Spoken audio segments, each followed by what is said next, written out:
Yeah, it's a good point, and it's funny you asked me and referred to me as an expert in that. You were armored, weren't you? No, I was infantry. Although I was a cavalry guy, it was coded for armor. Or it was coded infantry officer. And during the war, I watched trucks, so I was no Pete Buttigieg. Right. Well, I had lunch actually yesterday with an old friend of mine who's former armored, and we had that discussion. What does this show about the vulnerability of armor? And his view preliminarily, which I think is mine, is that I don't know that it shows us very much because the way the Russians have fought this war, I mean, they haven't done, as you know, they haven't even done rudimentary combined arms tactics. So we don't know how vulnerable the armor would have been if they had, actually supported them with infantry, which is sort of elemental, right? Yes. But I do think what it shows more generally is the importance of a stronger posture in Eastern Europe as deterrence. It's the old story, Kurt. I mean, again, it's kind of you to call me an expert, but most of this is really common sense. And Trump said it, and Reagan said it before him. You preserve the peace by being strong, which, in other words, you have a strong deterrent posture, deterrence by denial, not deterrence by punishment, which assumes the conflict has occurred. And then you prevent the aggressor from attacking in the first place. But you're very choosy about deploying America's armed forces, and particularly in prolonged combats, in wars of choice, right? I mean, Reagan and Trump were, I think, the two presidents, really since I got involved in politics, who didn't start a war. But they also were the two who built up America's armed forces the most. So I think that's the policy to follow generally. And in terms of the Army, I think the Army has a mission, obviously, in Eastern Europe. One of the reasons we're in this situation is we drew down so far, and you know this, as of 2013, we didn't have a working tank in Europe.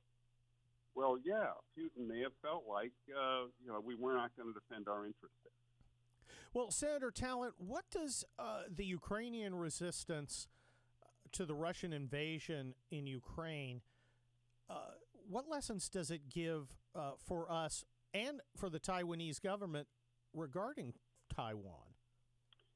Yeah, well, I think what Taiwan needs to, what it shows is that you have to be thoughtful about how you're going to defend your country against the likely actual threat. So Ukrainians have targeted their capabilities so as to be able to deal with this kind of a conflict, and they've been very effective in doing it. Now, the Taiwanese need to do the same, which means really proliferating as much as possible on the island their asymmetric ability to target Chinese forces, and in particular Chinese ships. So they ought to get as much precision ordnance as they can, make it as mobile as they can to keep it from being vulnerable to Chinese attacks.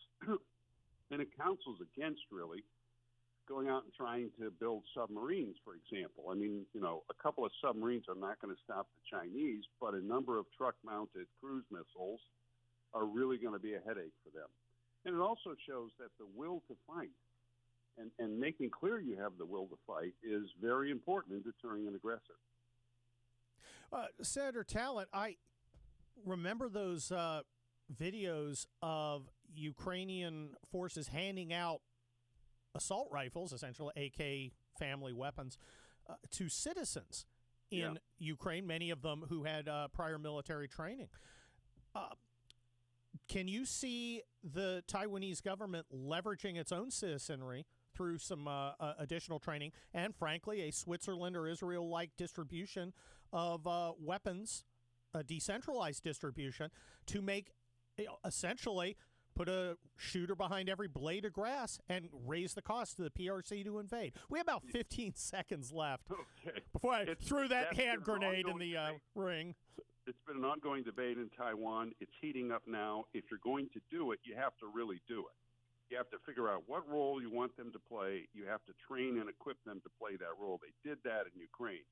So you can't just hand out rifles and say, go fight the enemy. You have to be thoughtful about it. Well, thank goodness in America, many of us already have our rifles and our training, and we're ready to defend our country, our community, and our Constitution.